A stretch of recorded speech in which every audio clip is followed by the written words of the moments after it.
Good morning, everyone. My name is Hiba Al-Haj. I'm an associate professor at the Faculty of Medicine, and I will be introducing to you medical parasitology. For this part of the course, with Dr. Ghassan Matar and Dr. Ghassan Awar, we will be talking to you about different parasites, and we will choose the most representative ones that fulfill your needs as medical doctors. So the learning outcomes of this introductory session would be as follows. The first one, to identify the different types of parasites, to understand the key features that we use in parasite classification, knowing that the classification that I'm presenting in this introduction is not the only one in the field, but this is the most common one in the medical field. We need to understand and recognize how are these parasites transmitted.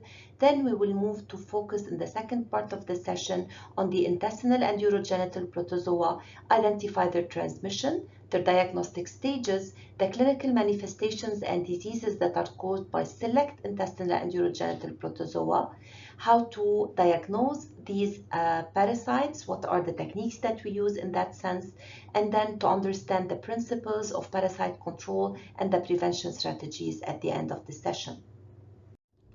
Before I start covering the different types of parasites, let me introduce to you some terms. A definitive host is the host that lodges the sexual parts of the life cycle of a parasite. For example, Anopheles is the definitive host of Plasmodium. It means that in this mosquito, the sexual stages of Plasmodium are occurring. An intermediate host is the host that is lodging the asexual parts of the life cycle. For instance, humans are intermediate hosts for toxoplasmosis because in humans, the asexual stages of Toxoplasma gondii are occurring. When I talk about an accidental host, this is a host that usually does not belong to the life cycle of the parasite, but accidentally the parasite can infect this type of host, causing a certain disease.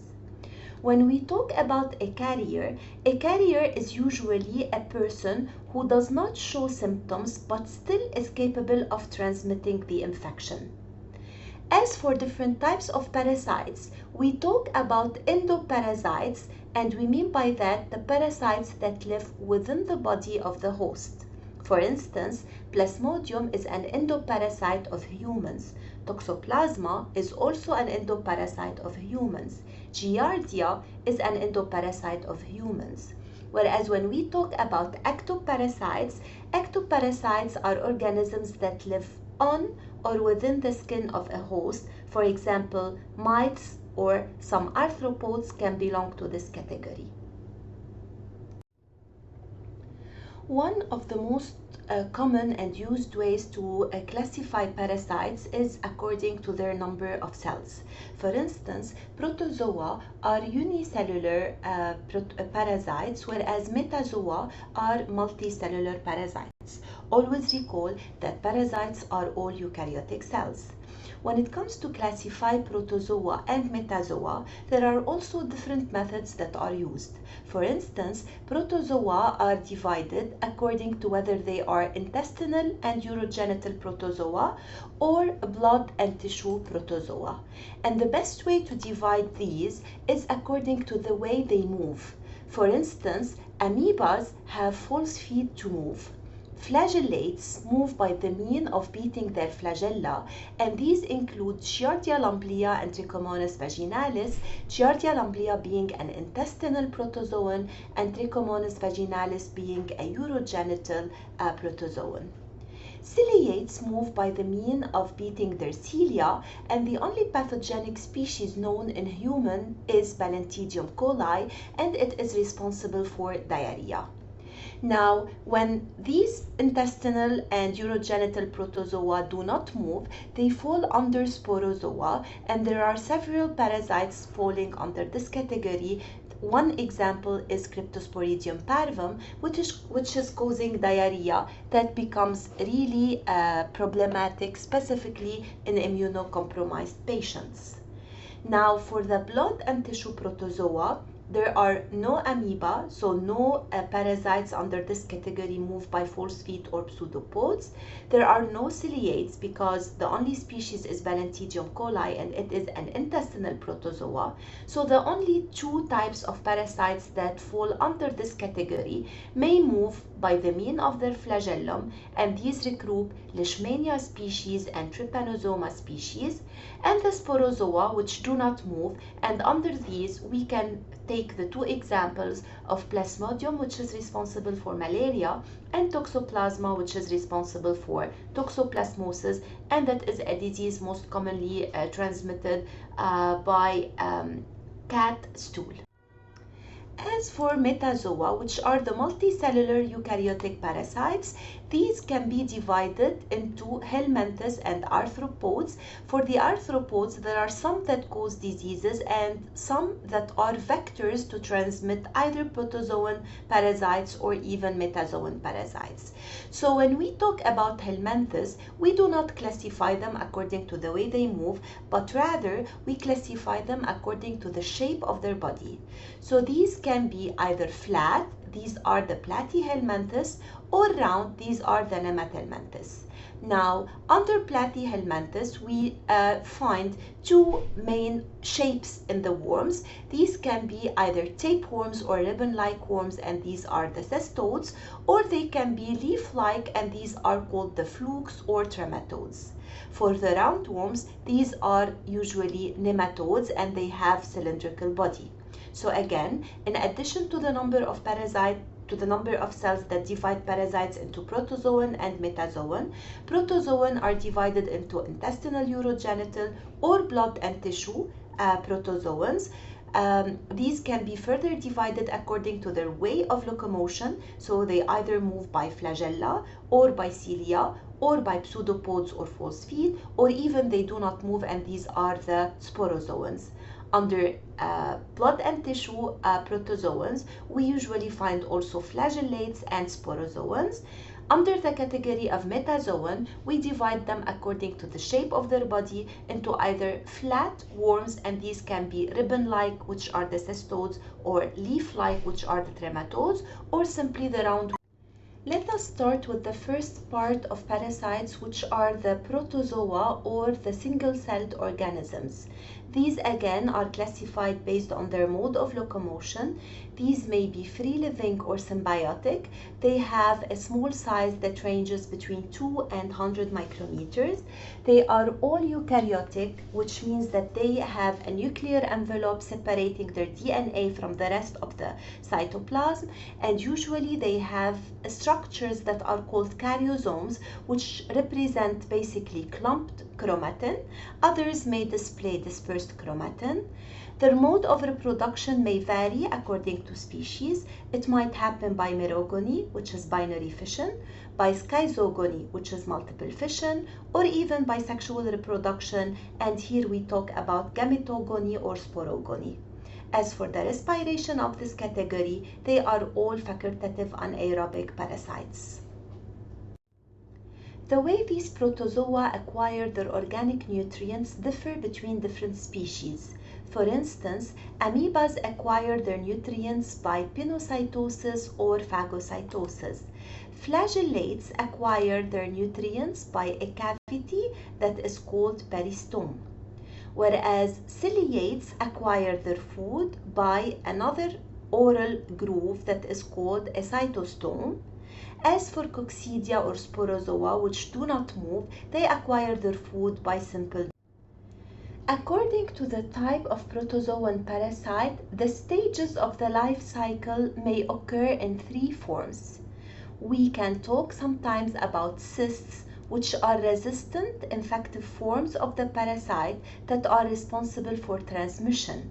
For instance, cysts are responsible for the transmission of Giardia lumblia, of Entamoeba histolytica, among others. The trophozoid stage is the replicative form of the parasite within the host, and this is what associates usually with the disease and symptoms. For instance, trophozoids of Entamoeba histolytica are the stages that bore the intestine and cause dysentery, which is the blood diarrhea. As for sporozoa, they have another type of infective form that we call oocyst, and I will elaborate on this later during a specific lecture called coccidia. But for instance, when we talk about oocyst, this is the case of some intestinal sporozoa such as Cryptosporidium, some blood and tissue sporozoa such as Plasmodium falciparum and Toxoplasma gondii. Before I start elaborating on the intestinal parasites and introducing this section, let me remind you of the classification of protozoa. So again, protozoa are divided into intestinal and urogenital versus blood and tissue. Among the intestinal ones, I will be talking about amoebas and giving the example of entamoeba species. About flagellates, I will be talking about Giardia lumblia as well as Trichomonas vaginalis, which both move by flagella. As for ciliates, the only pathogen for humans is one species, which is Balantidium coli. And for the intestinal sporozoa, I will talk about Cryptosporidium parvum, Isospora belli, and Cyclospora cayetanensis, the three of which are more severe in immunocompromised patients. As for the blood and tissue protozoa, we will be talking about flagellates, including Leishmania and Trypanosoma, and for the sporozoa, we will be talking mostly about Plasmodium and Toxoplasma. Amoebas move then by pseudopods, so they have elaborate cytoskeletal structures in their cytoplasm, allowing them to propel parts of their cytoplasm to creep over surfaces in order to seek for food or escape from predators. One example is Entamoeba histolytica. So when we talk about histo means tissue, lytica means lysis. So Entamoeba histolytica is an amoebian parasite that is destroying the intestinal mucosa, and this is responsible for amoebic dysentery, which is a bloody diarrhea. When we talk about ciliates, ciliates move by propelling their cilia. Whereas for flagellates have extensions of their body that are called flagella that ensure their movement, and these include both intestinal and urogenital as well as blood and tissue flagellates. One example is, for example, Trypanosoma gambiense, which is responsible for the African sleeping sickness and which is transmitted to humans by an arthropod, which is a vector, which is a tsetse fly. As for the sporozoans do not move, but they have specific and very well developed invasion machineries, allowing them to enter their host cell. Thus, they are all obligate intracellular parasites, which means that they cannot live outside a cell. One example is Plasmodium falciparum, which is causing malaria and which uses Anopheles mosquito as a vector to be transmitted from a patient to another. And another example of sporozoan is Cryptosporidium parvum. Cryptosporidium parvum might be responsible for prolonged diarrhea and very severe one in immunosuppressed patients, including AIDS patients. Let us start discussing amoebas. So again, amoebas have a very well elaborate cytoskeleton that allows it to extend specific extensions from their cytoplasm.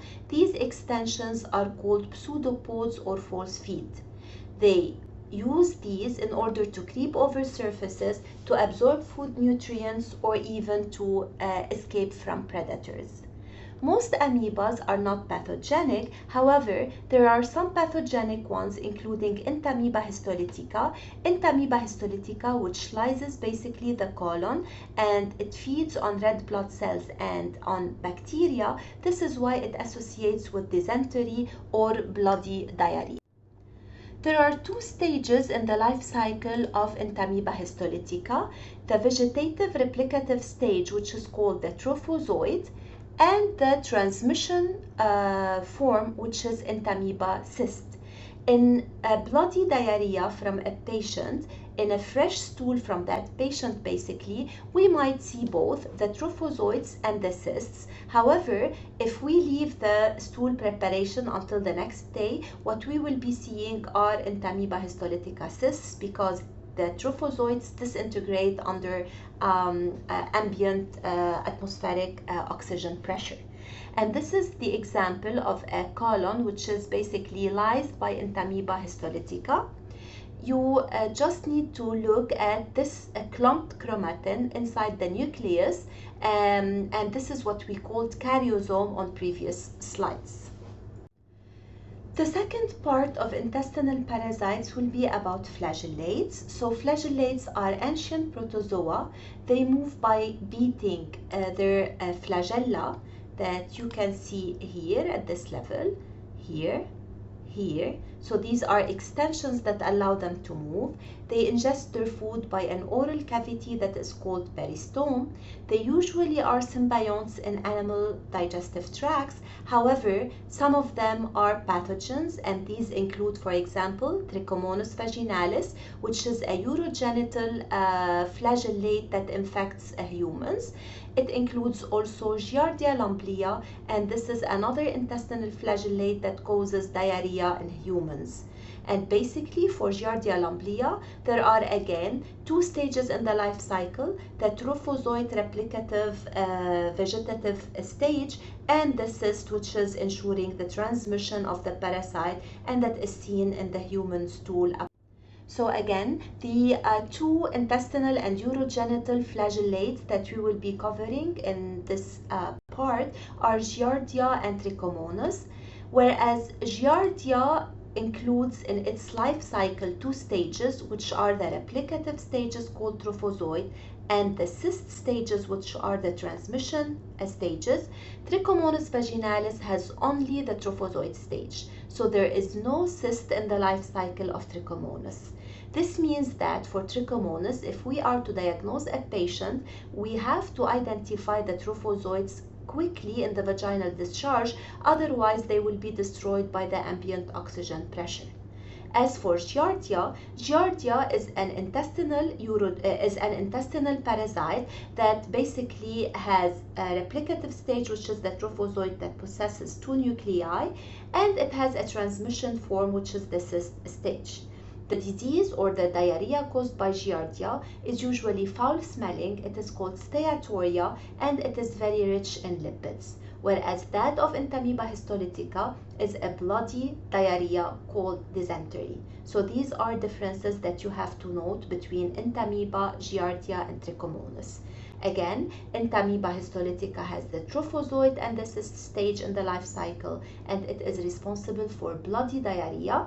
Giardia lamblia has also trophozoite and cyst stages in the life cycle, and it is responsible for steatoria, which is fatty, foul-smelling diarrhea.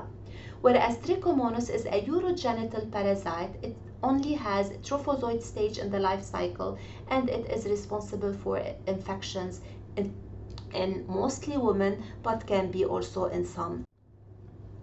The third part of intestinal protozoa regroup the ciliates. So when we talk about ciliates, remember that these are the parasites that move by beating their cilia, which are present all over the surface of their trophozoite stage. So again, as for Entamoeba histolytica and Giardia lamblia, ciliates have both the trophozoite replicative stage and the cyst, which is the form of transmission of these parasites.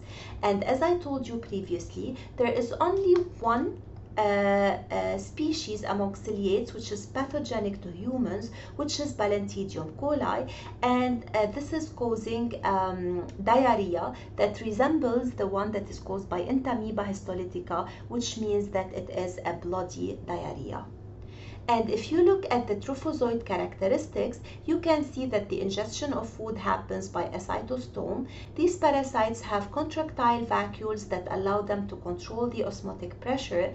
They have two nuclei, usually a macronucleus that is a bean-shaped nucleus that is responsible for controlling the metabolic activities of the parasite, and a micronucleus that usually we do not see under normal microscopy, and this micronucleus is responsible for the reproductive properties of this parasite. So we briefly went over different ways of locomotion in protozoan. We mentioned amoebas, which move by pseudopods. We mentioned trichomonas and Giardia lumblia, which move by flagella. We mentioned basically Balantidium coli, which moves by cilia. Let us now talk about sporozoans or coccidians, which do not move, but again they acquired a very good machinery in order to invade a host cell. So when we talk about sporozoans, these do not move. They are all obligate intracellular parasites. They absorb their nutrients from the host. They might have simple life cycles, but most of them have complex life cycles that occur via a part that is sexual and another part that is asexual. And when we talk about sporozoans, we will be mentioning different types. Some of them are intestinal. For instance, Cryptosporidium parvum is an intestinal sporozoan, or some others are blood and tissue. For instance, Plasmodium and Plasmodia species are all blood parasites, and here you can see some red blood cells that are lysed because of the schizons of Plasmodium. Remember, when we said schizogony, it means multiple fission. So these parasites have basically multiple stages that will get out and lyse the red blood cell later. As for the second part of the course, which will deal with multicellular or metazoan parasites, we will be mostly talking about helminthes, which are divided into flat or platyhelminthes and round or nemathelminthes. The flat worms being the tapeworms, which are called ribbon-like or cystodes, and the fluke or leaf-like worms, which are called the trematodes. As for the nemathelminthes, all of them have a cylindrical body, and these are the nematodes. So let us please talk about the general characteristics of helminthes. Unlike the protozoans, these are complex multicellular parasites. Some of them have a bilateral symmetry. Their size can be smaller than 1 millimeter, but can sometimes be very big and exceeds 1 meter. They may have an external protective cuticle, which is acellular and which sometimes is responsible for establishing allergic reactions in infected hosts. This cuticle can be smooth, can possess ridges, can possess spines or tubercles, and will enhance the attachment of these helminthes to the appropriate site of the host. These also may have further attachment structures, including hooks, suckers, teeth, or plates. Helminthes have a primitive nervous and excretory systems. Some of them have a complete digestive tract, while others have a complete one. None of them have a circulatory system. They might acquire their nutrients by active ingestion of host tissue or by passive absorption of nutrients from surrounding fluids and intestinal contents. Their mode of respiration is facultatively anaerobe. Larval forms from some parasites may require oxygen. For instance, while talking about some helminthes, we will tell you that some of the stages may be requiring, some of the larval stages may require being coughed up and re-swallowed in order to meet with the normal oxygen pressure before going back to the body, where they will transform into adult. An infection by helminthes is usually called an infestation. Most of these are transmitted through eggs that are deposited in the soil through feces, and worms under this category are classified by their shape. Accordingly, they might be flat or round. The flat worms can be cystodes or trematodes, while the round ones are called nematodes. So platyhelminthes or flatworms are divided into the tapeworms or ribbon-like worms, which are the cystodes, or the fluke or leaf-like worms that are the trematodes, while the nemathelminthes are divided into the roundworms, which are called nematodes. An example of roundworm is Ascaris that we will be talking about later on. So these are roundworms, they have cylindrical body. Ascaris is mostly prevalent in children. It infests basically the intestine and or the lungs, and it can be transmitted to human through contaminated. Flatworms regroup the cystodes or the tapeworms. So as you can see here, their body is like a tape, so it is flat. It's a ribbon-like worm. Here you can see the head of the worm, the neck, and a very long body made up of segments. So basically these tapeworms resemble long ribbons. They may grow from 5 to 50 feet in the intestine. They can spread because of raw meat or undercooked meat, whether from pork or from fish, and they might be also transmitted because of the eggs that are deposited in contaminated. The other example of flatworms regroup the flukes or trematodes. So as you can see here, the body is like a leaf, and these basically are also flatworms.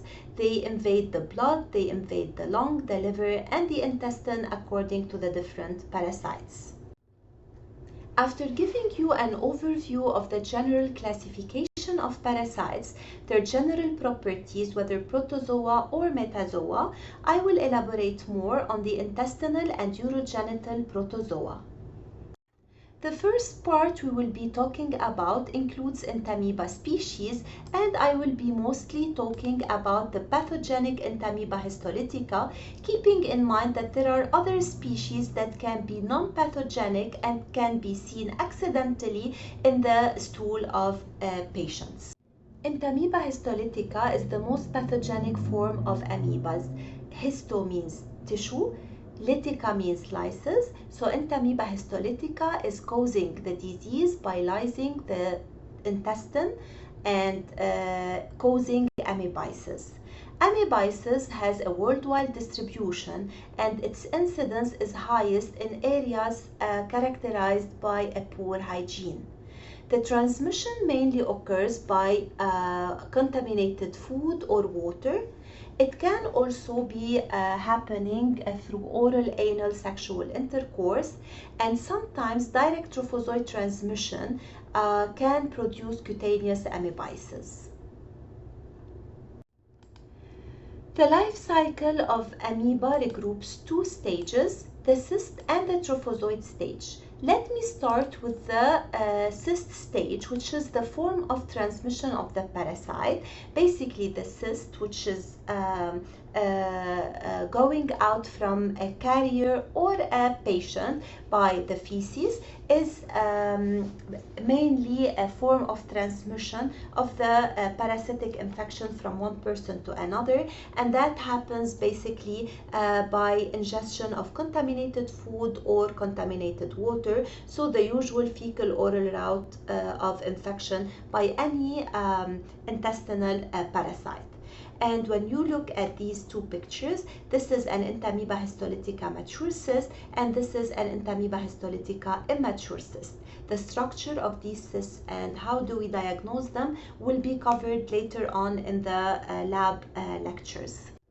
So upon ingestion of cysts by contaminated food or water, what happens is that these cysts go to our digestive tract, and this is where the excistation occurs after the acidity of the digestive system, which will degrade the wall of the cyst and will liberate basically 4 replicative forms of the parasite. These replicative forms are trophozoids, and these trophozoids basically are the forms that are responsible for the symptoms of the disease upon division.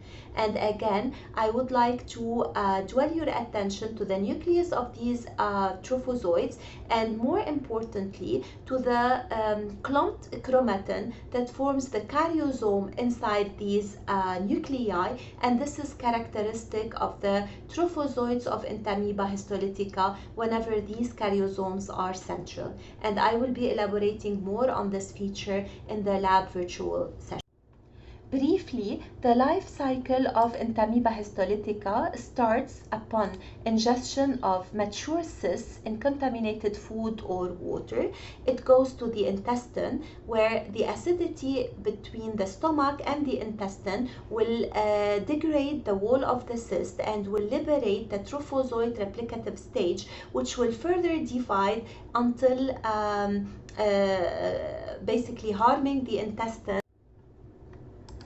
As I told you, we have different types of amoebas. We have the pathogenic Entamoeba histolytica and non-pathogenic types. For example, let's take Entamoeba coli.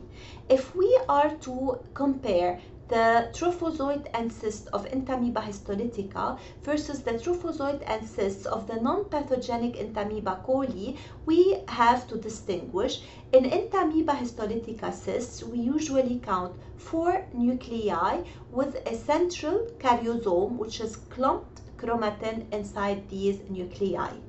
If we look at E. coli cyst, we usually find 8 nuclei with an eccentric karyosome in these nuclei. As for Entamoeba histolytica trophozoite may have erythrocytes within them because these trophozoites feed on bacteria and on red blood cells, whereas trophozoites of Entamoeba coli do not have any erythrocyte within those. If we talk about the cyst form of Entamoeba histolytica, the Entamoeba histolytica presents chromatoid bars, and these chromatoid bars have round ends, whereas if we talk about cysts of Entamoeba coli, these have splintered and frayed ends, not rounded ones. So these are some characteristics that may tell us about a pathogenic Entamoeba histolytica versus a non-pathogenic Entamoeba coli encountered in the stool of infected patients. The clinical manifestations upon infection with Entamoeba histolytica can vary greatly between patients. These might be asymptomatic. Sometimes patients may encounter a non-invasive disease that is accompanied by only abdominal pain and diarrhea. Sometimes we can have an acute rectocolitis which presents with a dysentery, and this dysentery is a bloody diarrhea where the stool of patients are heme positive. In some patients, this infection can evolve and become chronic infection, and this chronic infection may be characterized by intermittent diarrhea and weight loss, and that can go on for years. The clinical symptoms related to Entamoeba histolytica are usually due to a localized tissue destruction in the large intestine, and these are accompanied by abdominal pain, cramping, and colitis. And in severe cases, the diarrhea. It is worth noting that there is a potential to confuse chronic amoebic intestinal infection with inflammatory bowel disease. So additional intestinal manifestations may include, in case of Entamoeba histolytica, toxic megacolon, intestinal perforation, and this is very important because this distinguishes the diarrhea that is caused at one level by Entamoeba histolytica from that caused by Giardia lumpia. For instance, when we talk about Entamoeba histolytica, the diarrhea is bloody and the parasite might perforate the intestine, might bore it and lead to extraintestinal sites. Whereas for Giardia, the diarrhea is fatty, it is called steatoria, and the parasite does not leave the intestine. And I will be talking about Giardia in the coming slides. So again, additional manifestations in case of Entamoeba histolytica might include the toxic megacolon, an intestinal perforation whereby the trophozoites might leave the intestine to go to extraintestinal sites, as well as an amoeboma, which is an inflammatory lesion that may be seen in the wall of the colon. When we talk about extraintestinal manifestations of Entamoeba histolytica, this is really dependent on the hematogenous dissemination of the parasite, and one first type that might be triggered by the trophozoites of this parasite is the liver. So when we talk about this extraintestinal dissemination to the liver. Amoebic liver abscess may be a characteristic of this disease. This may be accompanied by a hepatomegaly, which is the enlargement of the liver, an elevated diaphragm resulting from the augmentation of the dimensions of the liver, as well as the fever, rigors, and leukocytosis. This infection might later be spread to the lung and also may involve the pleural space. When we talk about this, when we reach this level of infection by Entamoeba histolytica, where the parasite left already the colon to spread to first liver, then lung or other tissue, the examination of the stool for Entamoeba histolytica will be negative, so you will not see neither trophozoites nor cysts in the stool. At this level, in order to diagnose it, you would require a very careful examination of the liver that might include a biopsy in order to check for this extraintestinal type of amoeba. For laboratory diagnosis of Entamoeba histolytica, again, if we are to diagnose fresh stool from infected patients with dysentery, we will be seeing both cyst and trophozoid stages. And at this level, we might see trophozoites with basically red blood cells inside, and this is it asserts basically the infection with Entamoeba histolytica.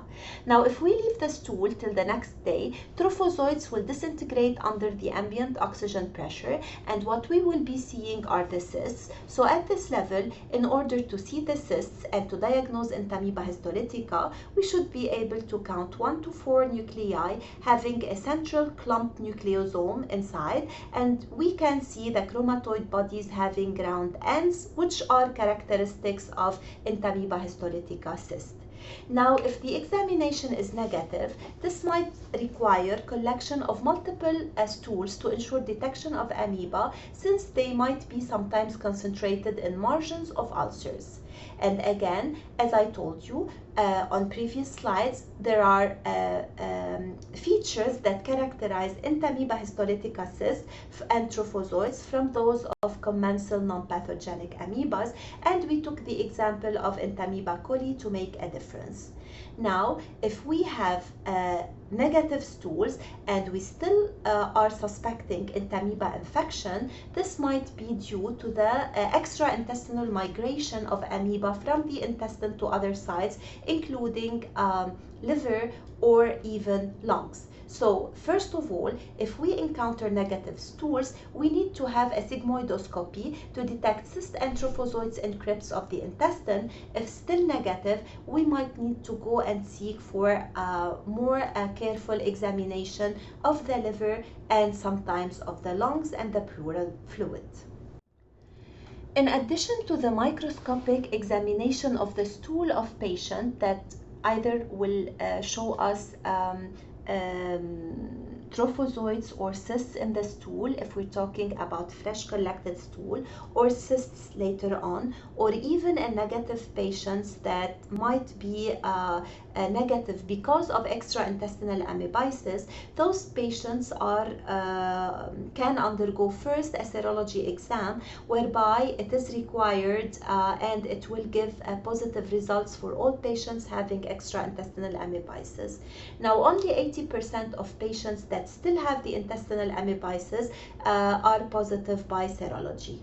There is another test that is more accurate, and it is molecular testing. It is more accurate and but requires a little bit more time than the microscopic examination of the stool. This is a test that is based on PCR, and whereby as primers people use the small subunit ribosomal RNA genes, SSU rDNA, and basically when patients are infected with Entamoeba histolytica, they will show a band that has the size of 876 base pairs, and this is characteristic of Entamoeba histolytica DNA. Some recommendations to take into account regarding amoebiasis. Amoebiasis has a worldwide distribution, but yet is most commonly encountered in developing countries. Remember always that whenever we talk about poor hygiene, we are at higher risk to encounter parasitic infections. When we talk about travelers that are traveling to endemic areas, these should take the appropriate precaution measures by avoiding consumption of contaminated food, such as vegetables grown with human feces as fertilizer, or even iced beverages to reduce the chance of infection with. The second intestinal protozoan parasite I will be talking about is Giardia lumblia. So again, Giardia lumblia is a flagellate protozoan parasite that, as for Entamoeba histolytica, has also a worldwide distribution. It is transmitted to humans upon infection or upon ingestion of contaminated food or water, where we ingest cysts. These cysts were accessed in the duodenum, and within the duodenum, accestation will lead to the flagellated trophozoite stage. This flagellated trophozoite stage will replicate, and this happens by binary fission, and some of these trophozoites will transform back into cysts, and these are evacuated to the outside environment within the feces of infected patients to ensure the transmission of a new life cycle. So again, when we talk about the epidemiology of this parasite, it is a worldwide epidemiology. The transmission happens by drinking contaminated water or by ingesting contaminated vegetables or fruits, and it can be also happening by oral fecal route or by anal oral route of infection. Sometimes you may wonder, all of them are intestinal parasites. How can we distinguish Entamoeba histolytica diarrhea from Giardia lumblia caused diarrhea? So again, I remind you that for Entamoeba histolytica, we mentioned that the disease was dysentery, which was a bloody diarrhea, and Entamoeba histolytica might bore the intestine to lead to extraintestinal sites, starting by the liver, sometimes reaching the lung. For Giardia lumblia, the disease can also be asymptomatic or can be symptomatic. The onset of the disease is sudden, and unlike Entamoeba histolytica, the diarrhea caused by Giardia lumblia is watery and is foul-smelling because of the abundance of fat within the stool. This is what we call steatoria, and steatoria means that the stool is very rich in fat, making it floating whenever going out from an infected patient. So in Giardia lumblia cases, we see floating stool that is foul smelling because of the extra or the extensive amount of fat that is in there. We don't see blood and pus, and that usually happens in case of Entamoeba histolytica infection. We might see inflammation of the mucosa, no tissue necrosis, whereas if you remember for Entamoeba histolytica, the colon tissue is very affected, and there is no metastatic spread for Giardia lumblia, unlike Entamoeba histolytica, whereby the parasite might leave the intestine to go to the liver and then the lung. So to compare and emphasize more, Entamoeba histolytica causes dysentery, bloody diarrhea. Giardia lumblia causes fatty steatoria that is floating and foul smelling. For Entamoeba histolytica, we can see a destruction of the intestine. It is not the case for Giardia lumblia. Entamoeba histolytica is characterized by a metastatic spread from the intestine to the liver to the lung in heavy infections, and if not treated, Giardia lumblia is a self-limiting infection that does not leave the intestine. How to diagnose Giardia lumblia upon doubting it in a patient? Basically, it should require stool collection. Fresh stool, we may see the trophozoite and the cyst. if we leave the stool until another day, we may see the cysts. Sometimes if we do not see neither trophozoites nor cysts, multiple stool collection should be done in order to see these stages. If stools are still negative, we can go for entero test or string test, or even a biopsy from the upper small intestine. Immunological assays such as serology are also available, and keep always in mind that we can go molecular, and this is more accurate but requires a little bit more time, and we can use the 18S ribosomal RNA genes in order to detect Giardia lumblia in the stool of an infected patient. Remember that within the life cycle of Giardia lumblia, we can encounter the replicative vegetative stage, which is the trophozoite that is flagellated and that has 8 flagella, 2 nuclei, and this is something I will be elaborating on further in the virtual lab sessions. And also we can see the cysts, which have 2 nuclei and which have specific structures that are characteristic of Giardia lumblia.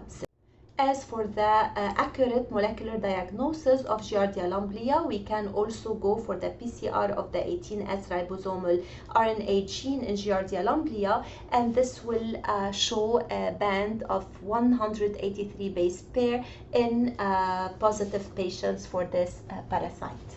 I will be talking now about a urogenital protozoan, which is Trichomonas vaginalis. So this parasite is basically sexually transmitted between human male and female partners. This parasite is only occurring as a trophozoite stage, and this is very important. This parasite does not have any cyst stage, and it is possessing 5 flagella, 4 of which are used for motility. As I told you, the primary mode of transmission of this parasite is sexual intercourse. This parasite is found in the urethras and vagina of women and in urethras and prostate glands of men. And I will be talking later on about symptoms of this infection, but keep in mind that usually both partners might be asymptomatic. However, women are more prone to develop symptoms than men, who usually are asymptomatic and are only there to transmit the infection. Again, the life cycle of this parasite includes the only replicative stage of the parasite, which is the trophozoite, and this happens by sexual intercourse. Keep in mind that women are the ones that show most of the time symptoms. Usually men are asymptomatic carriers that just ensure the sexual transmission to women. However, they can experience some symptoms under rare conditions. This brings me to the clinical symptoms associated with Trichomonas vaginalis. Most infected women are usually asymptomatic. However, they might experience vaginitis that associate with itching, burning, and painful urination. Men are primarily asymptomatic carriers to ensure only the passage of the parasite sexually to women. However, under very rare conditions, they might experience urethritis or prostatitis. When we need to diagnose or we doubt the presence of these parasites, keep always in mind that the microscopic examination should happen fast, because these parasites do not have cysts. The only stage that we may see is the trophozoite stage that might be seen in vaginal and urethral discharge, and this what shows basically a flagellated organism having 4 flagella at the anterior part and only a small one, which is the 5th flagellum at the posterior side of the trophozoite stage. So always keep in mind that for Trichomonas vaginalis, we need to examine fresh vaginal discharge in order to see the trophozoites. If we leave them for long, the ambient oxygen pressure will destroy these trophozoites and we will not be able to diagnose them. In order to prevent and control the infection with Trichomonas vaginalis, we of course need to pay attention to personal hygiene. We need to avoid shared toilet articles and cloths. we need to have sexual practices that are safe, and these entail the use of condoms. We need to treat men that can be basically carriers of the trophozoites to transmit them to women, and the drug of choice is metronidazole. Both male and female sex partners should be treated to avoid reinfection. The last parasite I will be talking about in this lecture is the ciliate Balantidium coli.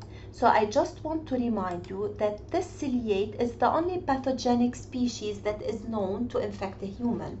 And as for Giardia, Trichomonas, and Entamoeba, this parasite has a worldwide distribution. However, the swine and monkeys serve as reservoirs that might spread the infection.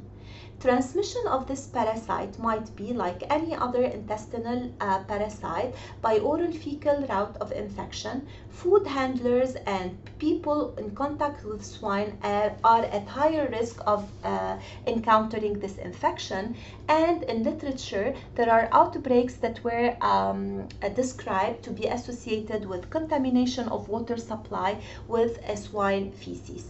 And if you look to the scheme, basically, Balantidium coli trophozoite has cilia that surround the trophozoite stage and that help in the movement of the stage.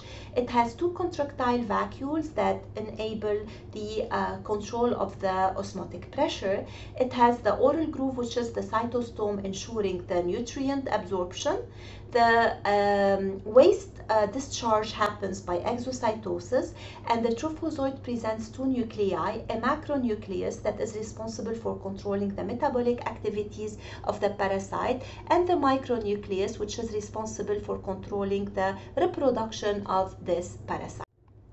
As for the life cycle, we get infected again by contamination of water or contaminated food with cysts of Balantidium coli. These will exist in the small intestine. The trophozoite ciliated stages will divide by binary fission, and we will have cysts that will be liberated to the external environment within the stool. So to diagnose the infection, we can in fresh stool encounter the cyst or the trophozoite stage, and this reminds you of both Giardia lumblia and Entamoeba histolytica, whereas for the stool that was left for a while, we only see the cyst stages, since the trophozoites will be disintegrated by the ambient oxygen. Finally, the clinical symptoms of Balantidium coli can vary between patients. While some of them can stay as asymptomatic carriers, others may show symptoms that range between abdominal pain, tenderness, which is the pain or discomfort when the area that is affected is touched, tenesmus, where these people will have a continuous feeling for incomplete defecation, nausea, anorexia, and the most important symptom is the watery diarrhea with blood and pus, similar to that seen in Entamoeba histolytica. To cap and summarize all what we have seen in this session, we focused on the classifications of the parasites according to first the number of cells, protozoa and metazoa, second the site where these parasites are causing the disease, and we talked about intestinal, urogenital, blood and tissue. We then divided protozoa according to their locomotion, while metazoa were divided according to their shape into flat and roundworms. We particularly focused on the intestinal parasites in this section, and we mentioned clearly that Entamoeba and Balantidium cause both of them watery diarrhea with blood and pus, while Giardia causes basically the steatoria, which is the fatty, foul-smelling stool.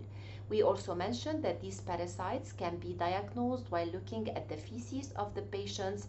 If fresh, we can see the trophozoites and the cysts in heavy infections, while if we wait until the second day, we will see only the most resistant forms that transmit the disease, which are the cysts. We went over the symptoms and we went over the characteristics of cysts that will enable us to talk about these parasites. With that said, I would like to close this session, and if you have any questions related to the material, feel free to contact me. My email is he21@aub.edu.lb. My office is in the DTS building, third floor, and I will be more than happy to answer any queries related to this session. Have a great day. Thank you. And one last thing before closing, actually, the learning outcomes that we stated at the beginning, I just want to emphasize on what we learned to deal with these learning outcomes. So first of all, in terms of identifying the different types of parasites, we covered protozoa, helminthes, and ectoparasites very briefly.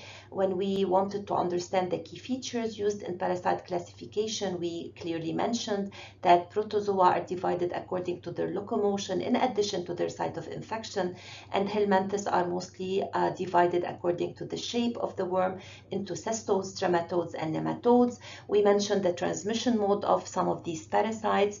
We focused mostly on intestinal and urogenital protozoa, and we mentioned very clearly the trophozoites and cysts, whereby in Trichomonas vaginalis there is only a trophozoite stage, whereas in Giardia and Entamoeba and Balantidium we have the trophozoite and the cyst. The cyst is the most resistant form, and it helps in the transmission of these parasites, as well as in the when we get infected with these cysts. The trophozoite are the replicative stages of the infection, and they are responsible for the symptoms of the disease. We also highlighted the clinical manifestations of diseases that are caused by select intestinal urogenital protozoa, and as I mentioned on my previous slide, we made the difference between diarrhea caused by Entamoeba or Balantidium, which is bloody dysentery, or the one that is caused by Giardia, which is a fatty smelling steatorrhea. We also mentioned the vaginitis among other symptoms in case of Trichomonas vaginalis. We covered also the diagnostic techniques for detecting and identifying select intestinal and urogenital protozoa, whereby we mentioned the direct microscopy for some, the PCR as a complementary and accurate tool for others. And finally, we mentioned how to prevent those parasitic infections. It is mostly by controlling hygiene for all of them, food and water in terms of intestinal parasites, and safe sex practices in terms of Trichomonas vaginalis. With that said, I thank you for your attention and refer to my previous slide to find my details in case you have any further questions related to the material of this session. Thank you.